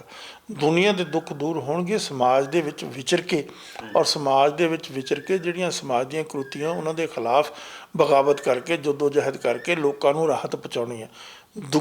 ਜਿਹੜਾ ਦੁਖੀ ਬੰਦਾ ਹੈ, ਜਿਹੜਾ ਭੁੱਖਾ ਨੰਗਾ ਹੈ, ਉਸ ਦਾ ਤੁਸੀਂ ਨਿਉਟਿਆਂ ਦੀ ਓਟ, ਨਿਆਸਰਾਂ ਦਾ ਆਸਰਾ ਅਸੀਂ ਕਹਿੰਦੇ ਹਾਂ ਅਰਦਾਸ ਦੇ ਵਿੱਚ, ਉਹਦਾ ਤੁਸੀਂ ਆਸਰਾ ਬਣਨਾ, ਉਹਨੂੰ ਤੁਸੀਂ ਸਹਾਈ ਹੋਣਾ, ਮਤਲਬ ਉਹਦੇ ਦੁੱਖ ਤਕਲੀਫ ਦੇ ਵਿੱਚ। ਤੋ ਇਹ ਸਾਰੀ ਜਿਹੜੀ ਚੀਜ਼ ਹੈ ਨਾ, ਮਹਾਰਾਜ ਨੇ ਇਸ ਨੂੰ ਬਿਲਕੁਲ ਉਲਟਾ ਕੇ ਰੱਖ ਦਿੱਤਾ ਜੀ। ਤੋ ਪਰ ਹੁਣ ਲੋਕ, ਕਿਉਂਕਿ ਉਹ ਚੀਜ਼ ਜਿਹੜੀ ਹੈ ਨਾ ਉਹ ਸੌਖੀ ਆ, ਰਿਚੁਅਲਿਜ਼ਮ ਓਬਜ਼ਰਵ ਕਰਨੇ ਸੌਖੇ ਆ, ਪਰ ਸਮਾਜ ਦੇ ਵਿੱਚ ਸਟਰਗਲ ਕਰਨੀ ਬੜੀ ਔਖੀ ਹੈ। ਕਿਉਂਕਿ ਉਸ ਦੇ ਵਿੱਚ ਸਟੇਟ ਤੁਹਾਡੇ ਵਿਰੋਧ ਦੇ ਵਿੱਚ ਖੜੀ ਆ, ਸਮਾਜ ਦੇ ਬਹੁਤ ਜਿਹੜੇ ਵੈਸਟਡ ਇੰਟਰਸਟ ਆ, ਜਿਹੜੇ ਸੈਲਫਿਸ਼ ਲੋਕ ਆ, ਉਹ ਤੁਹਾਡੇ ਖਿਲਾਫ ਖੜੇ ਆ। ਤੋਂ ਬਜਾਏ ਉਹਨਾਂ ਦੇ ਵਿਰੋਧ 'ਚ ਖੜਨ ਦੇ ਤੁਸੀਂ ਇੱਕ ਐਸੇ ਰਿਚੁਅਲਿਜ਼ਮ 'ਚ ਪੈ ਜਾਓ ਜਿਹਨੂੰ ਕੋਈ ਨੁਕਸਾਨ ਨਹੀਂ। ਹੁਣ ਤੁਸੀਂ ਦੇਖੋ, ਆਹ ਡੇਰਾ ਬਿਆਸ ਵਾਲਾ ਹੈ, ਬੈਠਾ ਰਹੇ, ਮਾਲਾ ਫੇਰੀ ਜਾਏ, ਕਿਸੇ ਨੂੰ ਕੋਈ ਤਕਲੀਫ ਨਹੀਂ। ਕਿਸੇ ਸਰਕਾਰ ਨੂੰ, ਕਿਸੇ ਪਾਰਟੀ ਨੂੰ, ਕਿਸੇ ਕਿਸੇ ਵੀ ਸਿਸਟਮ ਨੂੰ ਉਹਨਾਂ ਨਾਲ ਕੋਈ ਪ੍ਰੋਬਲਮ ਨਹੀਂ ਆਏਗੀ। ਪਰ ਪ੍ਰੋਬਲਮ ਉਦੋਂ ਆਏਗੀ ਜਦੋਂ ਉਹ ਸਵਾਲ ਪੈਦਾ ਕਰੇਗਾ ਜਿਹੜਾ ਉੱਥੇ ਬੈਠਾ ਉਹਨਾਂ ਦਾ ਚੀਫ ਆ, ਜਾਂ ਜਿਹੜੇ ਉੱਥੇ ਲੋਕ ਆ, ਉਹ ਕਹਿਣਗੇ ਜੀ ਆਹ ਸਰਕਾਰ ਕੁਰੀਤੀਆਂ ਕਰ ਰਹੀ ਆ, ਆਹ ਸਰਕਾਰ 'ਚ ਬੈਠਾ ਬੰਦਾ ਜ਼ੁਲਮੋ ਸਿਤਮ ਕਰ ਰਿਹਾ, ਆਹ ਸਰਕਾਰ 'ਚ ਬੈਠਾ ਬੰਦਾ ਗਰੀਬਾਂ ਦੀ ਬਾਹ ਨਹੀਂ ਫੜ ਰਿਹਾ। ਉਸ ਵੇਲੇ ਤੁਹਾਡਾ ਝਗੜਾ ਸ਼ੁਰੂ, ਕਨਫਲਿਕਟ ਹੋਏਗਾ। ਇਹ ਕਨਫਲਿਕਟ ਦਿੱਤਾ ਗੁਰੂ ਨੇ ਕਿ ਤੁਸੀਂ ਜੂਝਣਾ ਹੈ, ਨਿਉਟਿਆਂ ਦੀ ਓਟ ਬਣਨਾ, ਨਿਆਸਰਿਆਂ ਦਾ ਆਸਰਾ ਬਣਨਾ। ਸਮਝੇ ਕਿ ਨਹੀਂ? ਉਸ ਭੁੱਖਿਆਂ ਨੰਗਿਆਂ ਨੂੰ ਤੁਸੀਂ ਭੋਜਨ ਛਕਾਉਣਾ, ਬੰਦਿਆਂ ਨੂੰ ਭੋਜਨ ਛਕਾਉਣਾ, ਨਾ ਕਿ ਮੂਰਤੀਆਂ ਨੂੰ ਭੋਜਨ ਛਕਾਉਣਾ। ਪਾਣੀ ਤੁਸੀਂ ਆਪਣੇ ਖੇਤਾਂ ਨੂੰ ਦੇਣਾ ਜਾਂ ਪਿਆਸਿਆਂ ਨੂੰ ਦੇਣਾ, ਨਾ ਕਿ ਤੁਸੀਂ ਸੂਰਜ ਨੂੰ ਪਾਣੀ ਦੇਈ ਜਾਣਾ। ਤਾਂ ਇਹ ਸਾਰੀ ਚੀਜ਼ ਦੇ ਖਿਲਾਫ ਬਗਾਵਤ ਹੈ ਗੁਰੂ ਦੀ। ਪਰ ਉਹ ਬਗਾਵਤ ਉਹੀ ਕਰੇਗਾ ਜਿਹੜਾ ਬੰਦਾ ਸਮਝਦਾਰ, ਸਿਆਣਾ, ਸੂਝਵਾਨ ਹੋਏਗਾ ਔਰ ਦਲੇਰ ਹੋਏਗਾ। ਤਾਂ ਹੀ ਮਹਾਰਾਜ ਨੇ ਇੱਕ ਸਿੱਖ ਨੂੰ ਦਲੇਰ ਬਣਾਇਆ ਕਿ ਤੂੰ ਆਪਣਾ ਆਪ ਸਮਰਪਿਤ ਕਰਕੇ ਸਿਰ ਤਲੀ ਤੇ ਧਰ ਕੇ ਮੇਰੇ ਨਾਲ ਗੱਲ ਕਰ। ਜੇ ਤੋ ਪ੍ਰੇਮ ਖੇਲਣ ਕਾ ਚਾਹੋ, ਸਿਰ ਤਲੀ ਗਲੀ ਮੇਰੀ ਆਓ, ਇਤਮਾਰਗ ਪੈਰ ਤਰੀਜੇ, ਸਿਰ ਦੀਜੇ ਕਾਲ ਨਾ ਕੀਜੇ। ਮਹਾਰਾਜ ਗੁਰੂ ਨਾਨਕ ਦੇਵ ਮਹਾਰਾਜ ਦਾ ਸ਼ਬਦ ਆ। ਤੋ ਇਹ ਬਹੁਤ ਵੱਡੀ ਗੱਲ ਆ, ਸਮਝੇ ਕਿ ਨਹੀਂ? ਉਹ ਇਹੋ ਜਿਹੀ ਗੱਲ ਨਹੀਂ ਵੀ ਤੂੰ ਕੰਪਰੋਮਾਈਜ਼ ਕਰ ਲਾ, ਰਿਚੁਅਲ ਕਰੀ ਜਾ, ਇਹਦਾ ਕੀ ਫਾਇਦਾ? ਉਹਦਾ ਮਹਾਰਾਜ ਨੇ ਰਿਚੁਅਲ ਹਰ ਜਗ੍ਹਾ ਉਹਨਾਂ ਨੂੰ ਕੰਡੈਮ ਕੀਤਾ, ਹਰ ਜਗ੍ਹਾ ਉਹਨੂੰ ਰਿਜੈਕਟ ਕਰਨ ਤੋਂ ਬਾਅਦ ਇੱਕ ਐਸਾ ਸਮਾਜ ਸਿਰਜਿਆ ਜਿਸ ਸਮਾਜ ਦੇ ਵਿੱਚ ਕੀ ਤਿੰਨ ਚੀਜ਼ਾਂ। ਪਹਿਲੀ ਗੱਲ ਤਾਂ ਕਿਰਤ ਕਰੋ, ਨਾਮ ਜੋ ਵੰਡ ਛਕੋ, ਮਤਲਬ ਕਿਰਤ ਕਰਨਾ ਬਹੁਤ ਬੜੀ ਮਹਾਤਮ ਹੈ। ਦਸਾਂ ਨੌਹਾਂ ਦੀ ਕਮਾਈ ਕਰੋ, ਕਿਸੇ ਨੂੰ ਐਕਸਪਲਾਇਟ ਨਾ ਕਰੋ, ਕਿਸੇ ਦੇ ਨਾਲ ਹੇਰਾ ਫੇਰੀ ਠੱਗੀ ਠੋਰੀ ਨਾ ਕਰੋ। ਤੋ ਕਿਰਤ ਕਰਨਾ ਬਹੁਤ ਮਹਾਤਮ ਹੈ। ਹੁਣ ਕਈ ਡੇਰੇਦਾਰ ਕਿੰਨੇ ਮੋਟੇ, ਕਿੰਨੇ ਮਾਸ ਚੜਿਆ ਹੋਇਆ, ਉਹਨਾਂ ਤੋਂ ਪ੍ਰਸ਼ਾਦ ਖਾਈ ਜਾਂਦੇ ਆ ਸਾਰਾ ਦਿਨ, ਸਮਝੇ ਕਿ ਨਹੀਂ? ਉਹ ਕਿੰਨਾ ਅਨਹੈਲਦੀ ਹੈ। ਗੁਰੂ ਨੇ ਤਾਂ ਦੇਖੋ ਆਪਣੇ ਕਿੱਡੇ ਵੱਡੇ ਜੀਵਨ ਦੇ ਵਿੱਚ ਕਰਤਾਰਪੁਰ ਸਾਹਿਬ ਦੇ ਵਿੱਚ ਕੀ ਕੀਤਾ? ਖੇਤੀ ਕੀਤੀ ਹੈ ਉਹਨਾਂ ਨੇ। ਖੇਤੀ ਕਿੰਨਾ, ਔਰ ਫਿਰ ਉਹਨਾਂ ਨੇ ਕਿਹਾ ਉੱਤਮ ਖੇਤੀ ਮੱਧ ਬਾਹਰ ਤਿਰਗ ਝਾਕਰੀ, ਵੀ ਖੇਤੀ ਇੱਕ ਐਸਾ ਜਿਹੜਾ ਹੈ ਪ੍ਰੋਫੈਸ਼ਨ ਹੈ ਜਿਸ ਦੇ ਵਿੱਚ ਕਿਸੇ ਨਾਲ ਤੁਸੀਂ ਕੋਈ ਠੱਗੀ ਠੋਰੀ ਨਹੀਂ ਕਰਦੇ, ਕੋਈ ਹੀਰਾ, ਤੁਸੀਂ ਅਨਾਜ ਪੈਦਾ ਕਰਦੇ ਹੋ, ਲੋਕਾਂ ਦਾ ਢਿੱਡ, ਭੁੱਖਿਆਂ ਦਾ ਢਿੱਡ ਭਰਦੇ ਹੋ ਤੁਸੀਂ। ਤੋ ਇਸ ਕਰਕੇ ਮਹਾਰਾਜ ਨੇ ਬਹੁਤ ਅੱਛੇ ਸੰਕਲਪ ਦਿੱਤੇ ਆ। ਨੌਕਰੀ ਵੀ ਕੀਤੀ ਮਹਾਰਾਜ ਨੇ, ਵਪਾਰ ਵੀ ਕੀਤਾ, ਵਪਾਰ ਵੀ ਜਿਹੜਾ ਸੱਚਾ ਸੌਦਾ ਕੀਤਾ। ਕੀ ਵਪਾਰ ਕੀਤਾ? ਭੁੱਖੇ ਨੰਗੇ ਤਿਹਾਏ ਜਿਹੜੇ ਵਿਚਾਰੇ ਫਕੀਰ ਗਰੀਬ ਲੋਕ ਸੀ, ਉਹਨਾਂ ਨੂੰ ਮਤਲਬ ਜਿੰਨਾ ਉਹਨਾਂ ਕੋਲ ਸਰਮਾਇਆ ਸੀ, ਪਿਓ ਨੇ ਦਿੱਤਾ ਸੀ, ਉਹ ਸਾਰੇ ਦਾ ਸਾਰਾ ਉਹਨਾਂ ਨੂੰ ਦੇਤਾ। ਉਹ ਬਾਕੀ ਕੁਛ ਪੈਸੇ ਬਚੇ, ਉਹ ਕਹਿੰਦੇ ਮਹਾਰਾਜ ਲੈ ਲਓ। ਉਹ ਕਹਿੰਦੇ ਨਹੀਂ, ਤੁਹਾਡੇ ਫਿਰ ਦੁੱਖ ਦੇ ਵਿੱਚ ਤਕਲੀਫ 'ਚ ਜਦੋਂ ਤੁਸੀਂ ਭੁੱਖੇ ਨੰਗੇ ਹੋਗੇ ਤੁਹਾਡੇ ਕੰਮ ਆਉਣਗੇ। ਇਹ ਮਹਾਰਾਜ ਦਾ ਵਪਾਰ ਆ। ਵਪਾਰ ਲੁੱਟਣ ਵਾਲਾ ਵਪਾਰ ਨਹੀਂ ਹੈ। ਹੁਣ ਅੱਜ ਦਾ ਵਪਾਰ ਆ ਲੁੱਟਣ ਵਾਲਾ ਵਪਾਰ। ਅੱਜ ਦੀ ਮਤਲਬ ਖੇਤੀ ਦੇ ਵਿੱਚ ਕਿਸ ਤਰੀਕੇ ਦੇ ਨਾਲ ਅਸੀਂ ਬਰਬਾਦ ਕਰ ਰਹੇ ਹਾਂ, ਆਪਣੀ ਜ਼ਮੀਨ ਨੂੰ ਬਰਬਾਦ ਕਰ ਰਹੇ ਹਾਂ, ਫਰਟੀਲਾਈਜ਼ਰ, ਇਨਸੈਕਟੀਸਾਈਡ, ਪੈਸਟੀਸਾਈਡਸ ਪਾ ਕੇ। ਤਾਂ ਪਾਣੀ ਦੀ ਕਿਸ ਤਰ੍ਹਾਂ ਐਕਸਪਲੋਇਟ ਕਰ ਰਹੇ, ਪਾਣੀ ਨੂੰ ਕਿੰਨੀ ਪਵਿੱਤਰਤਾ ਦਿੱਤੀ ਹੈ ਮਹਾਰਾਜ ਨੇ, ਜੀਵਨ ਦਾ ਸਰੋਤ ਆ ਪਾਣੀ। ਤੋ ਇਹ ਸਾਰੀਆਂ ਚੀਜ਼ਾਂ, ਪਵਨ ਗੁਰੂ ਪਾਣੀ ਪਿਤਾ ਮਾਤਾ ਧਰਤ ਮਾਤਾ, ਅਸੀਂ ਆਪਣੀ ਜਿਹੜੀ ਹਵਾ ਉਸ ਨੂੰ ਵੀ ਖਰਾਬ ਕਰ ਲਿਆ। ਅਸੀਂ ਆਪਣੇ ਜਿਹੜੀ ਪਾਣੀ ਉਹਨੂੰ ਵੀ ਮਤਲਬ ਗੰਧਲਾ ਕਰ ਲਿਆ, ਉਹਨੂੰ ਇੰਪਿਓਰ ਕਰ ਦਿੱਤਾ ਸਾਰੀ ਦੁਨੀਆ ਦੇ ਵਿੱਚ। ਅੱਜ ਬਹੁਤ ਵੱਡਾ ਕ੍ਰਾਈਸਿਸ ਆ ਇਕੋਲੋਜੀ ਦਾ ਵਰਲਡ ਓਵਰ, ਸਾਰੀ ਦੁਨੀਆ ਦੇ ਵਿੱਚ। ਅੱਜ ਦੇਖੋ ਮੌਸਮ ਕਿੰਨੇ ਬਦਲ ਗਏ, ਕਿਉਂਕਿ ਤੁਸੀਂ ਨੇਚਰ ਦੇ ਨਾਲ ਮਤਲਬ ਕਨਫਲਿਕਟ 'ਚ ਆ ਕੇ ਨੇਚਰ ਨੂੰ ਤਬਾਹ ਕਰਨ ਦੀ ਕੋਸ਼ਿਸ਼ ਕੀਤੀ, ਖਿਲਵਾੜ ਕੀਤਾ ਤੁਸੀਂ। ਡਾਕਟਰ ਸਾਹਿਬ, ਇਹ ਆਪਾਂ ਜੇ ਸਿੱਧੇ ਸ਼ਬਦਾਂ 'ਚ ਕਹਿਣਾ ਹੋਵੇ, ਜੇ ਸੰਗਤ ਰੂਪੀ ਜਿਹੜੀ ਆਪਣੇ ਚੈਨਲ ਨੂੰ ਦੇਖ ਰਹੀ ਆ, ਕਿ ਕੀ ਇਹ ਪੁਜਾਰੀਵਾਦ ਦਾ ਕੀਤਾ ਹੋਇਆ ਜ਼ਿਆਦਾ ਕਰਮਕਾਂਡ 'ਚ ਅਸੀਂ ਫਸ ਗਏ ਹਾਂ ਅਤੇ ਸਾਨੂੰ ਇਹ ਤੋਂ ਬਚ ਕੇ ਉਹ ਇੱਕ ਸੋਚ ਨਾਲ, ਇੱਕ ਉਹਦੀ ਆਈਡੀਓਲੋਜੀ ਨਾਲ ਜੁੜਨਾ ਚਾਹੀਦਾ? ਬਿਲਕੁਲ। ਦੇਖੋ, ਇਹ ਜਿਹੜਾ ਸਿੱਖੀ ਦੇ 'ਚ ਕੋਈ ਪੁਜਾਰੀਵਾਦ ਦੀ ਜਗ੍ਹਾ ਹੀ ਨਹੀਂ ਮਹਾਰਾਜ ਨੇ ਰੱਖੀ। ਸਿੱਖੀਜ਼ਮ ਦੇ 'ਚ ਪ੍ਰੀਸਟਲੀ ਕਲਾਸ ਐਗਜ਼ਿਸਟ ਹੀ ਨਹੀਂ ਕਰਦੀ। ਪ੍ਰੋਲੀਟੇਰੀਅਨਿਜ਼ਮ ਉਸ ਨੂੰ ਕਹਿੰਦੇ ਆ, ਜਿਹਦੇ 'ਚ ਸਾਰੇ ਬਰਾਬਰ ਦਾ ਤਾਂ ਆਧਾਰ ਆ, ਮਤਲਬ ਆਲ ਆਰ ਇਕੁਅਲ। ਜਿਹੜਾ ਪ੍ਰੀਸਟ ਹੋਏਗਾ ਉਹ ਤਾਂ ਹਾਇਰ ਹੈ ਨਾ ਆਮ ਨਾਲੋਂ। ਮਹਾਰਾਜ ਨੇ ਇੱਕ ਪ੍ਰੀਸਟਲੀ ਕਲਾਸ ਹੀ ਖਤਮ ਕਰ ਦਿੱਤੀ, ਜਿਹਦੇ 'ਚ ਹਾਇਰ ਤੇ ਲੋਅਰ ਦਾ ਮਤਲਬ ਕੋਈ ਡਿਫਰੈਂਸ ਰਹੇ ਹੀ ਨਾ। ਅਤੇ ਜੇ ਉੱਪਰ ਹੈ ਤਾਂ ਗੁਰੂ ਹੈ, ਗੁਰੂ ਹੈ ਤਾਂ ਗੁਰੂ ਗ੍ਰੰਥ ਸਾਹਿਬ ਹੈ ਉੱਪਰ, ਬਾਕੀ ਸਾਰੇ ਫਰਸ਼ 'ਤੇ ਬੈਠੇ ਆ ਇੱਕੋ ਜਿਹੇ। ਉਹਦੇ 'ਚ ਟੋਟਲ ਇਕੁਐਲਿਟੀ ਆ। ਸੰਗਤ ਅਤੇ ਪੰਗਤ ਦਾ ਮਹਾਰਾਜ ਨੇ ਸੰਕਲਪ ਦਿੱਤਾ। ਸੰਗਤ ਦੇ ਵਿੱਚ ਤੁਸੀਂ ਬੈਠਣਾ, ਇੱਕ ਦੂਜੇ ਦਾ ਪ੍ਰਭਾਵ ਲੈਣਾ, ਇੱਕ ਦੂਜੇ ਨੂੰ ਪ੍ਰਭਾਵ ਦੇਣਾ, ਚੰਗੇ ਗੁਣਾਂ ਦਾ ਪ੍ਰਭਾਵ ਦੇਣਾ, ਚੰਗੇ ਜੀਵਨ ਦਾ ਪ੍ਰਭਾਵ ਦੇਣਾ। ਜਿਹੜੀ ਲਾਈਫ ਆ, ਜਿਹੜਾ truth is higher, still higher is truthful living. ਜਿਹੜੀ ਤੁਹਾਡੀ ਲਿਵਿੰਗ ਹੈ ਨਾ, ਜਿਹੜਾ ਤੁਹਾਡਾ ਆਚਾਰ ਆ, ਉਹ ਸਭ ਤੋਂ ਵੱਡੀ ਇੰਪੋਰਟੈਂਟ ਮਹਾਰਾਜ ਨੇ ਉਸ ਦੀ ਅਹਿਮੀਅਤ ਦਿੱਤੀ ਹੈ।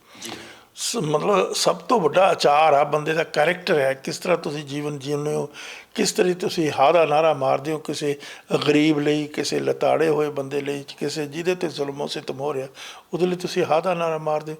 ਇਹ ਆ ਜ਼ਿੰਦਗੀ। ਇਹ ਔਖਾ ਕੰਮ, ਇਹ ਔਖਾ। ਰਿਚੁਅਲਿਜ਼ਮ ਸੌਖਾ, ਸਮਝੇ ਕਿ ਨਹੀਂ? ਰਿਚੁਅਲਿਜ਼ਮ ਤੁਸੀਂ ਕਰ ਲਿਆ, ਮਤਲਬ ਗੜਵੀ ਉੱਥੇ ਰੱਖ ਦਿੱਤੀ ਅਤੇ ਉਸੇ ਤਰੀਕੇ ਨਾਲ ਤੁਸੀਂ ਹੋਰ ਇਸ ਕਿਸਮ ਜੋ ਮਰਜ਼ੀ ਇਹੋ ਜਿਹੀਆਂ, ਇਹਨਾਂ ਚੀਜ਼ਾਂ ਦੀ ਕੋਈ ਸਿੱਖੀ ਦੇ ਵਿੱਚ ਸਥਾਨ ਨਹੀਂ। ਸਿੱਖੀ ਇਸ ਦੇ ਟੋਟਲ ਵਿਰੋਧ ਦੇ ਵਿੱਚ ਖੜੀ ਹੈ। ਡਾਕਟਰ ਸਾਹਿਬ, ਸਮਾਂ ਦਿੱਤਾ। ਵਾਹਿਗੁਰੂ ਜੀ ਖਾਲਸਾ, ਵਾਹਿਗੁਰੂ ਜੀ ਖਾਲਸਾ, ਵਾਹਿਗੁਰੂ ਜੀ ਫਤਿਹ ਜੀ। ਸਿੱਖ ਰਹਿਤ ਮਰਿਆਦਾ ਤੇ ਡਾਕਟਰ ਗੁਰਦਰਸ਼ਨ ਸਿੰਘ ਢਿੱਲੋਂ ਨਾਲ ਇਹ ਗੱਲਬਾਤ ਤੁਹਾਨੂੰ ਕਿਵੇਂ ਦੀ ਲੱਗੀ? ਕਮੈਂਟ ਕਰਕੇ ਆਪਣੀ ਰਾਏ ਜ਼ਰੂਰ ਦੇਣਾ। ਜੁੜੇ ਰਹੋ ਪੰਜਾਬੀ ਨੈਸ਼ਨਲ TV ਦੇ ਨਾਲ। ਉਮੀਦ ਤੁਹਾਡੀ, ਕੋਸ਼ਿਸ਼ ਸਾਡੀ।